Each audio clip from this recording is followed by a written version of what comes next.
Hola, ¿cómo están todos? Bienvenidos. Estamos haciendo entrevista verdadera, como siempre, en las pantallas de la red y en vivo, en directo. Estamos esta vez con Lorena Pizarro. Ella es presidenta de la agrupación de familiares de detenidos desaparecidos. Lorena, ¿cómo está? Muchas gracias por acompañarnos. No, muchas gracias a ustedes por la invitación. Lorena, conocimos y vamos conociendo cada vez más detalles de un fallo histórico en Estados Unidos, en la justicia civil, para aclarar de inmediato, en el caso de Víctor Jara. Para Joan Jara, la viuda de Víctor Jara, es la primera vez que se pronuncia con un veredicto de culpable en el caso de su marido, que es uno de los casos emblemáticos también por de quién se trata, en este caso de derechos humanos. Usted hizo una declaración bien fuerte diciendo, en Estados Unidos se demoraron 5 años, pero la justicia chilena todavía, después de más de 20 años, está investigando el caso. ¿Por qué esa diferencia, Lorena? Porque lamentablemente en nuestro país no ha habido voluntad política, y yo creo que no solo voluntad política, que ha sido lo gravitante. No se entiende la magnitud de la responsabilidad que tienen los distintos poderes del Estado para enfrentar estos delitos. Perdón, ¿por qué responsabilidad política y no judicial? Porque también como actúa el Poder Judicial, actúa en relación a acciones políticas. Vale. Porque si no, nadie podría explicarse que jamás hayan acogido un recurso de amparo durante los 17 años de la dictadura cívico-militar. Ellos fueron parte activa del terrorismo de Estado, del genocidio, de los desaparecidos, de los asesinados, de los torturados.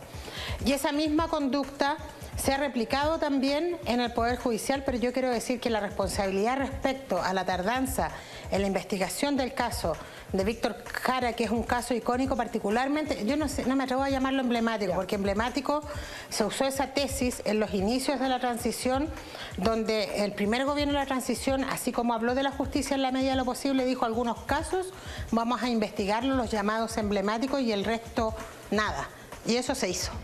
En el caso de Víctor Jara, la tardanza ha sido porque finalmente ese es un reflejo de la impunidad. Porque tiene que ver con que hoy día alguien se puede explicar que a tantos kilómetros, en un país, en otra frontera, se asuma una demanda efectivamente en lo civil y se demore, en la práctica fueron 3 años. 3 años desde que se presenta esta acción, donde hoy día... El 2013, es donde efectivamente se presenta esta acción por parte de Joan, de Manuela y de Amanda, las hijas de Víctor, y hoy día ya tenemos una condena, tenemos una sentencia, porque finalmente lo que estamos acá observando es que estamos frente a crímenes de lesa humanidad. Los crímenes de lesa humanidad afectan a todos y a todas, y por lo tanto por eso es que el Tribunal de Estados Unidos no se desentiende y asume su responsabilidad, porque lo que está detrás de esto es la no repetición de estos crímenes. Si esto no es al azar, no es gusto, no es que... ¿Por qué en Estados Unidos se les va a ocurrir investigar algo? Es porque finalmente lo que estamos previendo es que estos crímenes de esta magnitud, de esta ferocidad, no vuelvan a ocurrir. Y sin duda que es muy importante, es una inyección de esperanza, pero yo creo que es una bofetada a esta democracia, a esta transición democrática, al Poder Judicial, también al gobierno, al Poder Legislativo. Una vez más, desde el exterior estamos viendo conductas profundamente ajustadas al respeto, la defensa y la promoción de los derechos humanos, y dejan en evidencia el al debe que tenemos en Chile. Sí, es interesante lo que comenta Lorena, porque en el caso de Estados Unidos específicamente, bueno, aparte de que Pedro Barrientos es ciudadano norteamericano hoy día y que es indicado como el autor, si no es directamente él, fue el que instigó a la muerte directa de Víctor Jara, que hoy día es ciudadano norteamericano, él salió en el año 89 para allá y de alguna manera sacó la nacionalidad. Pero a propósito de un acta como tratado internacional que firmó Estados Unidos en contra de la tortura, es que pudieron presentar esta acción civil Joan Jara y sus hijas por la muerte de Víctor Jara. ¿Tiene que ver con eso, a lo que se refiere? No es el único país. Yo el año pasado estuve en Roma declarando en Italia por el juicio contra el Plan Cóndor, y en el caso de Chile por los ciudadanos italos-chilenos. Unos pocos años anteriores ocurrió lo mismo en Francia. Hablemos la detención del dictador Augusto Pinochet en Londres, producto de un juicio que se sigue en España. En Grecia, particularmente por el caso de Elizabeth Reca, se está buscando avanzar en esa misma dirección, quien desaparece con su esposo, y Juan Mayno Canales, un amigo de su esposo. O sea, se avanza en otros países contrapuesto a lo que se hace en Chile. En Chile no solo que no se investiga, porque la gente tendrá la sensación, pero si se ha investigado tanto, todos los días uno puede leer que hay condena. Yo llamo a la gente a que se informe de qué estamos hablando. Estamos hablando de investigaciones donde los familiares, particularmente de los desaparecidos y desaparecidas, no tenemos la verdad. Ese donde están no tiene respuesta. Los responsables se repiten los mismos, las cúpulas de la DINA, las cúpulas de la CNI, los civiles están absolutamente ausentes en las condenas. Y el problema no es, lo primero que voy a decir, nuestro derecho a la justicia es absoluto, porque la gente tiene derecho a la justicia. Sobre todo cuando estamos hablando de crímenes de lesa humanidad, donde ese mismo Estado, que hoy día es el que nos ampara, el que nos protege, es que el que se rompió la institucionalidad, el que exterminó a chilenos y chilenas por pensar distinto. El problema es que cuando hablamos de crímenes de lesa humanidad, y yo ahí quiero poner el acento, hablamos de situaciones en las que está en juego la repetición o no de estos hechos. La impunidad lo que fragiliza es la construcción democrática. Sí, yo siempre digo esto, a mí, a mi padre, a mi suegro y el resto de los familiares, nadie nos va a devolver a nuestros familiares, nadie nos va a quitar el dolor vivido. El tema es cómo de aquí adelante se garantiza y se asegura que nadie el día de mañana vuelva a cometer terrorismo de Estado. Lorena, pero si lo que estamos mirando en otros países es que hacen honor a los tratados internacionales que firman, bueno, ¿qué pasa con Chile? ¿Por qué Chile, que lo que yo entiendo es que firma muchos tratados internacionales cada vez que se juntan los países de América Latina, los países que tienen que ver con el Asia-Pacífico, en fin, y muchas veces, no solamente hablamos de tratados comerciales, muchas veces dentro de estos documentos van temas que tienen que ver con acuerdos internacionales en temas de derechos humanos, por ejemplo? Bueno, ¿qué pasa con Chile? Que no está al día como lo vemos en otros países. Está al debe. De hecho, hay resoluciones de la OEA, de la Comisión de Derechos Humanos de la OEA, donde señaló muchos reparos, particularmente en lo que es la lucha contra la impunidad de parte de la dictadura. ¿Qué pasa en Chile? Lo que ocurre en nuestro país es que, así como se negoció y se pactó el término de la dictadura, dentro de eso una negociación absoluta fue la impunidad para los violadores de derechos humanos. Si en el primer gobierno de la transición, cuando Patricio Aylwin habló de la justicia en la medida de lo posible, lo que puso fue el sello de la impunidad, timbró la transición con la impunidad. Y el problema es que esa impunidad ha generado una profunda insatisfacción respecto a lo que se entiende de democracia. Mira, Beatriz, esto es tan de largo aliento que no solo tiene que ver con nuestros familiares, con nuestra lucha, tiene que ver con qué tipo de democracia construimos. Tiene que ver qué sociedad es la que hemos construido después del término de la dictadura. Porque una democracia, una sociedad que se construye bajo los pilares y los cimientos de crímenes, de un sistema segregador, de un sistema que no da derechos, de un sistema que es muy injusto e inequitativo, lo que te tiene como consecuencia es lo que vivimos como país. Un país que es profundamente desapegado, un país donde la gente lo pasa mal, un país donde la injusticia social es pan de cada día. Si lo que pasa hoy día con la política también es consecuencia de la dictadura.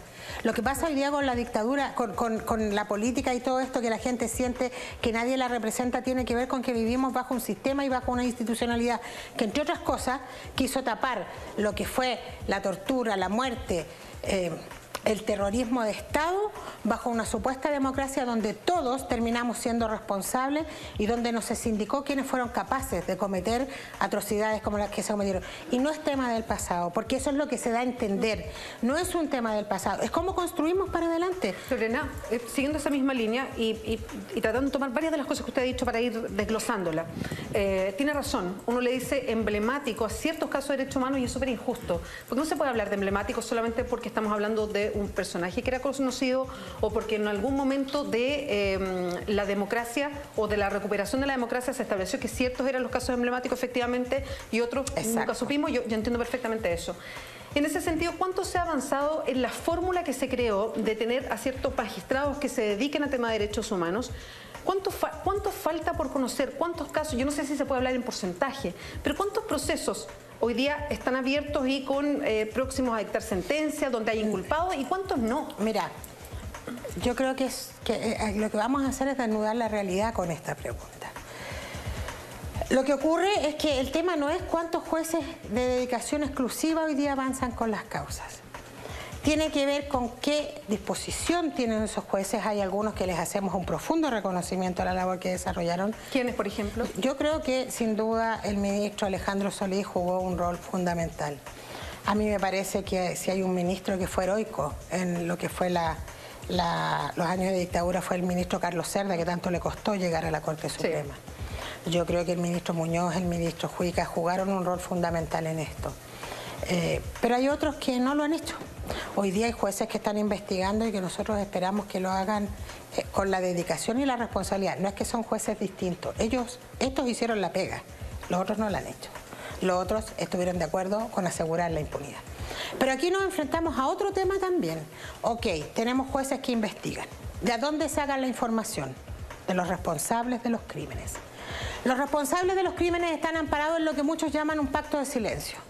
No es un pacto de silencio, es una operación de encubrimiento institucionalizada de las Fuerzas Armadas y de la civilidad que participó de la dictadura, que hasta el día de hoy no entrega información, que guardan silencio, que nunca han colaborado, que nunca han mostrado una pizca de arrepentimiento.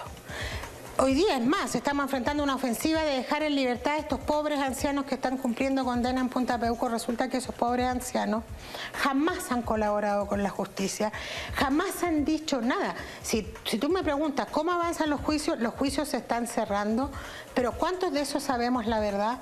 ¿Cuántos de ellos hemos sabido qué ocurrió con nuestro familiar el día que es detenido? ¿Cuándo fue asesinado? ¿Dónde fue a dar? ¿Quiénes fueron los responsables? Nada de eso sabemos. Las condenas. Hoy día en el penal Punta Peuco, una cárcel especial que hemos pedido hasta la saciedad por estas señales en contra de la impunidad que se cierre. El penal Punta Peuco tiene 100 agentes.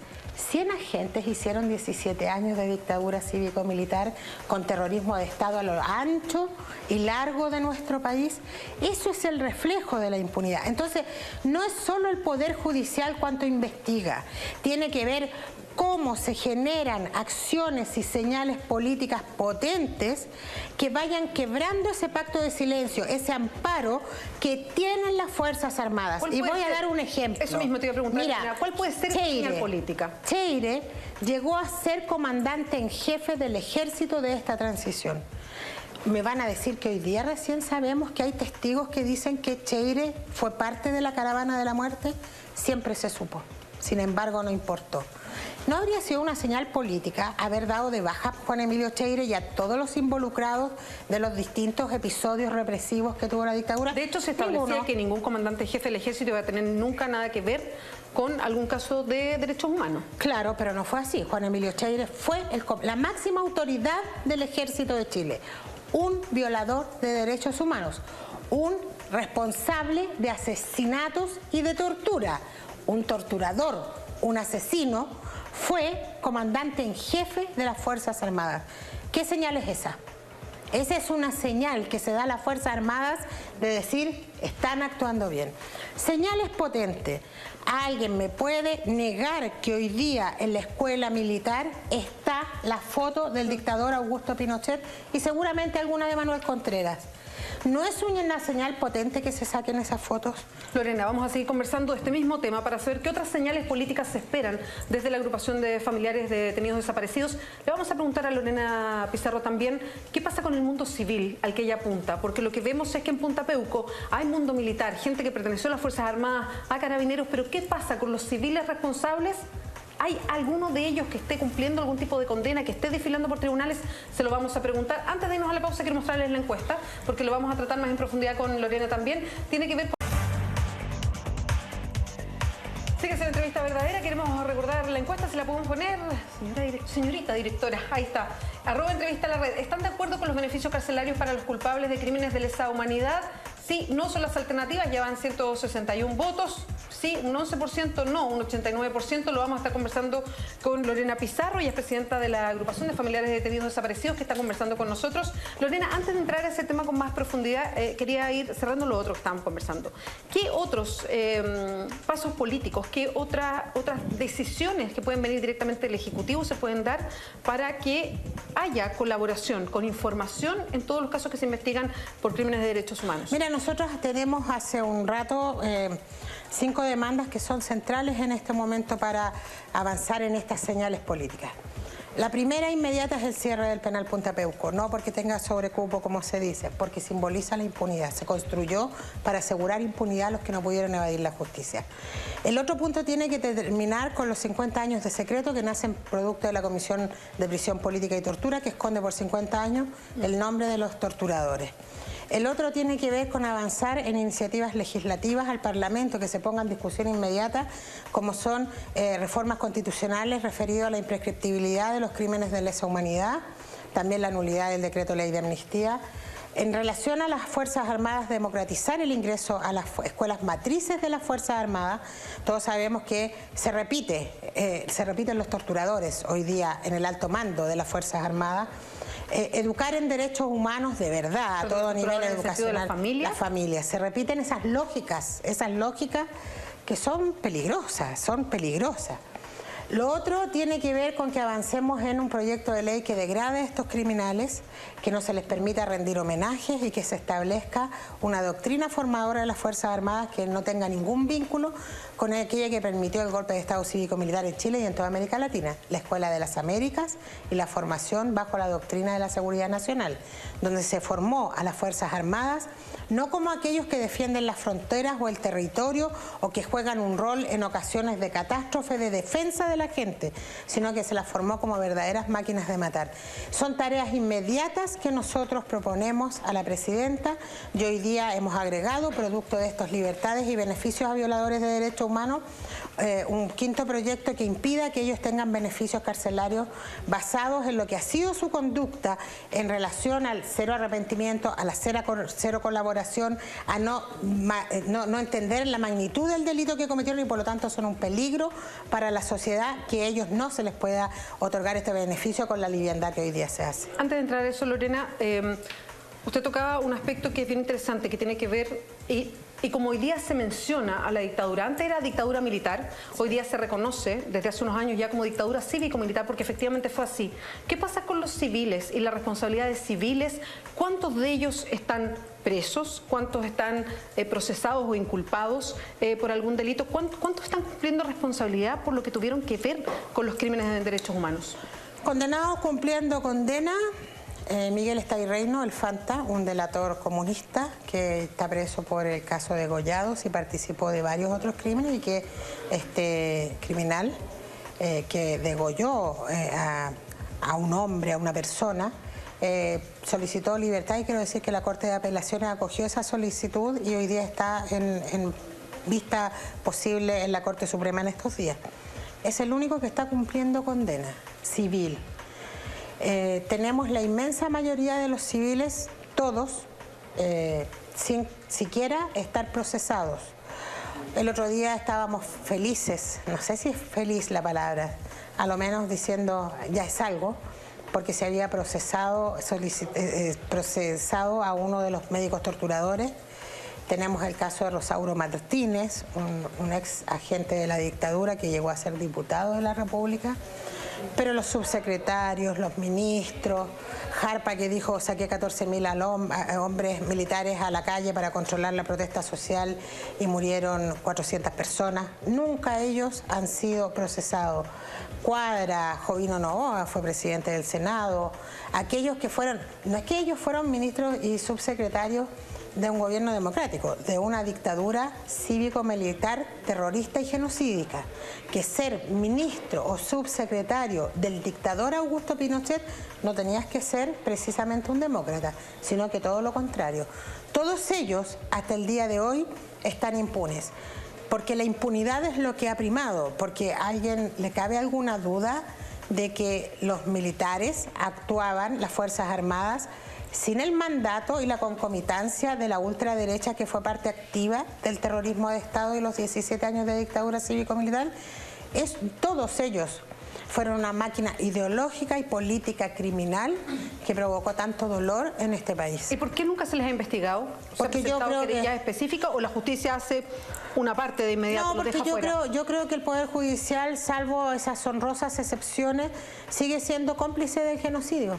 El Poder Judicial, así como ayer nunca acogió un recurso de amparo, buscó en la medida de lo posible para callar este clamor nacional e internacional que demandaba justicia, pero es para que no sea tan obscena la impunidad, es porque nunca hemos callado, nunca hemos bajado los brazos, y siempre lo digo porque a pesar de lo adverso, a pesar de que tantas veces se intentó decir demos vuelta a la página, nosotros hemos seguido luchando, y hay un pueblo, y hay la gente que tiene conciencia y que dice que no, si esto no tiene que ver con que a diario anden pensando en esto, la gente tiene conciencia del horror que pasó, y las nuevas generaciones también la han ido adquiriendo.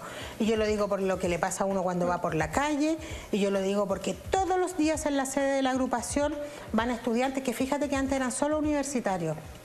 Hoy día van estudiantes de enseñanza media, y este año han llegado niños de educación básica que quieren y eligen este tema como tarea porque es un tema que les toca, que les afecta. Esperanza tenemos en eso, nuevas generaciones que se comprometen con los derechos humanos. Lorena, lo hemos tocado varias veces y tiene que ver con este proyecto de acuerdo que surgió desde el Parlamento para hacer, porque este es el proceso, para hacer una sugerencia al Ejecutivo, en este caso a la presidenta Bachelet, de que se realice un proyecto legal para beneficios carcelarios. Estamos hablando de todas las cárceles, se incluye dentro de esos beneficios a personas de avanzada edad que puedan estar en una condición muy deteriorada de salud para que puedan terminar de cumplir estas condenas en la casa, y se integra en esas posibilidades de beneficios a violadores de los derechos humanos que están hoy día condenados principalmente en Punta Peuco. Ustedes se oponen, Lorena ha adelantado por qué se oponen. En este caso, el oponerse a algo que va en el camino de tratar de que el Estado respete ciertos derechos de personas que están en unas últimas condiciones de vida, ¿no es un poco seguir la misma línea de los derechos humanos con ellos mismos, aunque sean violadores de derechos humanos? A ver, lo primero que yo quisiera señalar es que si hay alguien que se les ha respetado sus derechos es a ellos. El otro día a mí una periodista me preguntaba, hay gente que piensa que es pagar con la misma moneda, y yo le dije, pagar con la misma moneda sería haberlos hecho desaparecer. Esa es la misma moneda. Nosotros hemos exigido verdad y justicia. Estos criminales, y yo invito a la gente que lo lea, recordemos lo que hablaba Manuel Contreras. Lo que hablaba Manuel Contreras es lo que todos ellos piensan. Salvador de la patria, ellos estaban armados y eran terroristas. Nosotros hicimos un servicio a la patria y nunca entregaron información. ¿Y por qué digo esto? Porque primero no es un crimen aislado.